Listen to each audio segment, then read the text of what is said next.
اون وقت پیلاتوس دستور بده عیسی شلاق بزنید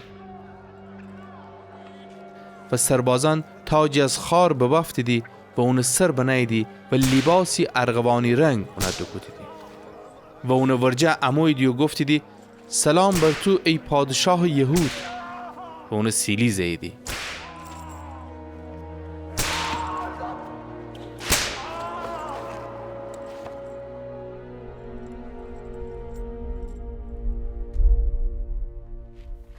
بعد از اون پیلاتوس ای بار دیگر بیرون بامو و یهودیانا بگفته من اونش میورجه بیرون آورم تا بدونید که هیچ دلیلی اونو محکوم کردن رو پیدا نگودم. پس عیسی تاج خار و لباس ارغوانی هم رو بیرون بامو. پیلاتوس شنه بگفته انا او شخص. وقتی سران کاهنان و قراولان معبد اونو بدیدی فریاد بزیدی و بگفتیدی مصلوب کن. پیلاتوس شنه بگفته شما خودتان اونا ببرید و مصلوب کنید چون من هیچ دلیلی اونو محکوم بودن رو پیدا نگودم. یهودیان در جواب اون بگفتیدی اما شریعتی داریم که طبق اون از شخص باید بمیره چون که ادعا کنه خدا پسره. وقتی پیلاتوس نبشتوسته بیشتر بترسه بازم به کاخ بگردسته و از عیسی واورسه تو از کوی بامویی؟ اما عیسی اون جوابی نده. پس پیلاتوس اونا بگفته مر هیچ چی نگی؟ آیا ننی که قدرت دارم ترا آزاد کنم و قدرت دارم که ترا مصلوب کنم؟ عیسی بگفته هیچ قدرتی بر من نشتی مگر اینکه از بجور فگفتی بی، ولی گناه اونی که مرا به تو تسلیم بگوده از تو بیشتره. بعد از اون پیلاتوس سعی بگوده که اونو آزاد کنه، اما یهودیان فریاد زیدی و گفتیدی اگر هم مرد آزاد کنی قیصر دوست نی، هر کی ادعای پادشاهی کنه به ضد قیصر حرف زنه. وقتی پیلاتوس حرفانه بشنوسته عیسی بیرون باورده و خودش بر مسند داوری بینیشته در محلی که به سنگ فرش معروف بود و به زبان عبرانیان جباتا گفتیدی. و روز تهیه عید پسخ بود و ظهر نزدیک بود. پیلاتوس یهودیان بگفته انا شمی پادشاه.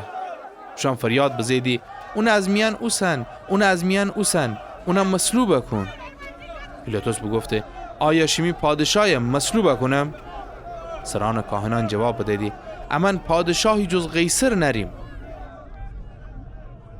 سر آخر پیلاتوس عیسی به اوشن بسپرده تا اونه مصلوب کنید.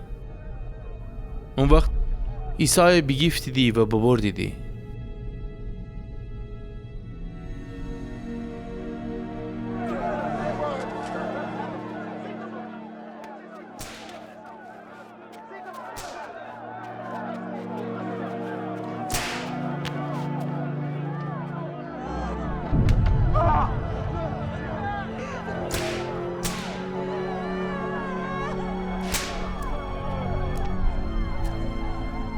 عیسی صلیب به دوش بیرون بشد به سمت محلی به نام جمجمه که به زبان عبرانیان جلجتا خوانده بود.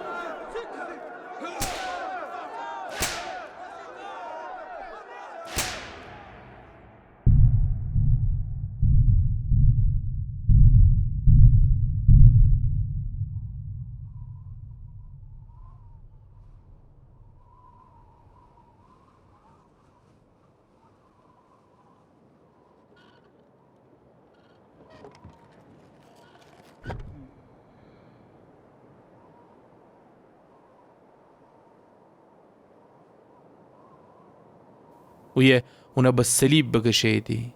اونا امره 2 نفر دیگرم اونا 2 طرف مصلوب کردیدی و عیسی اوشن میان قرار داشتی.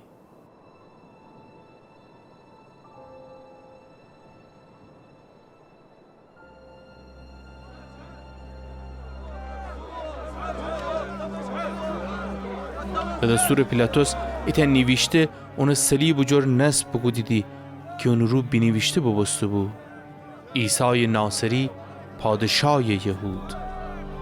خیلی از یهودیان اون نوشته بخندیدی، چون جایی که عیسی به صلیب بکشیدی نزدیک به شهر بود و اون نوشته به زبان عبرانیان و لاتینی و یونانی بود. پس سران کاهنان یهود پیلاتوس بگفتیدی نینویس پادشاه یهود، بلکه بنویس امرد بگفته که من پادشاه یهودم. پیلاتوس جواب بده اون چی بنویشتم.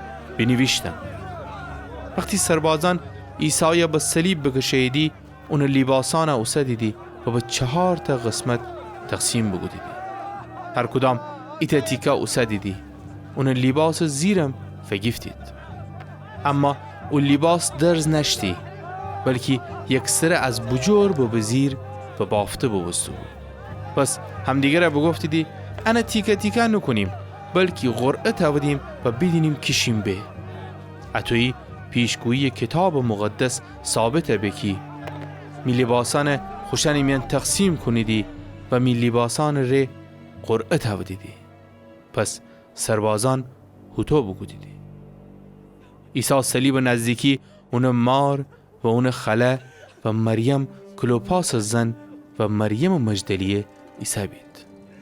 وقتی عیسی خمار و او شاگردیه که دوست داشتی و اون کنار عیسی بود بیده، خماره بگفته بانو انا تی پسر.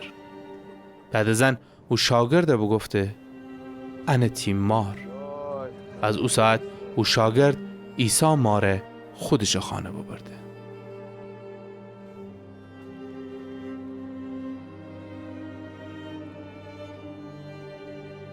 اون وقت عیسی دانستی که همه چیز به انجام برسه. بگفته تشنه‌ام. به خاطر بگفته تا پیشگویی کتاب مقدس ثابت ببه. در اوی ظرفی نهبو پر از شراب ترشیده. پس اسفنجی بو شراب بزیدی و بنایدی ایت شاخصر و اون دهان ورجه بردیدی.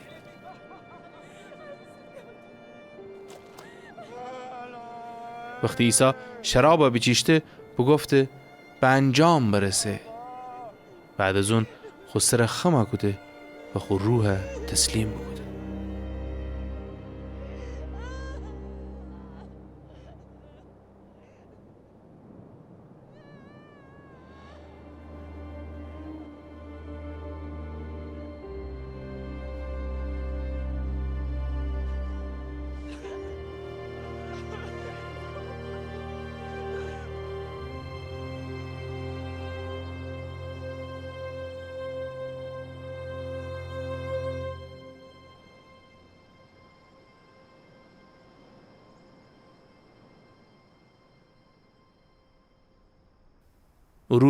روز تهیه بود و روز بعد شبات بزرگ.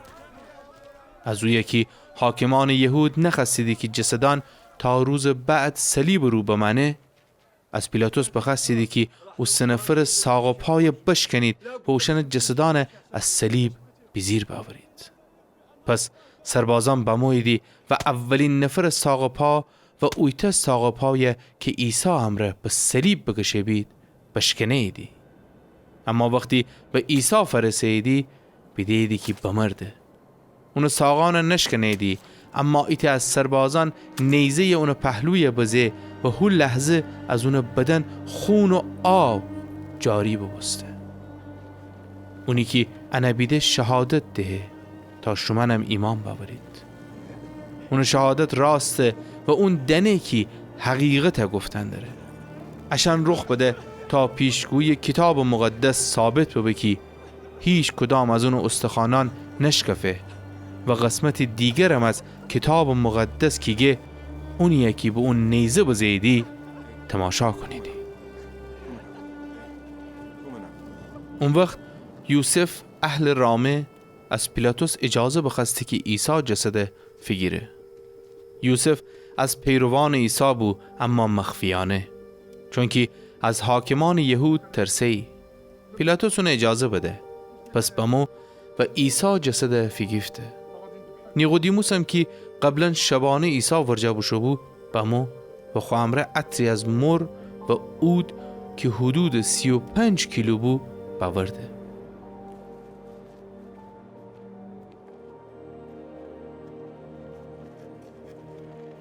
پس وشان عیسی جسد فیگفتی دی و اونه بر رسم دفن یهودیان اتریات امره کفنی میان به پیچنه دی. نزدیک او جایی که عیسی مصلوب بسته باغی بود که او باغ میان مقبره تازه وجود داشتی که هنوز مرده درون ننبید. پس چون که روز تهیه یهودیان بود و اون مقبره هم نزدیک بود، عیسی جسد در اوی بنیدی.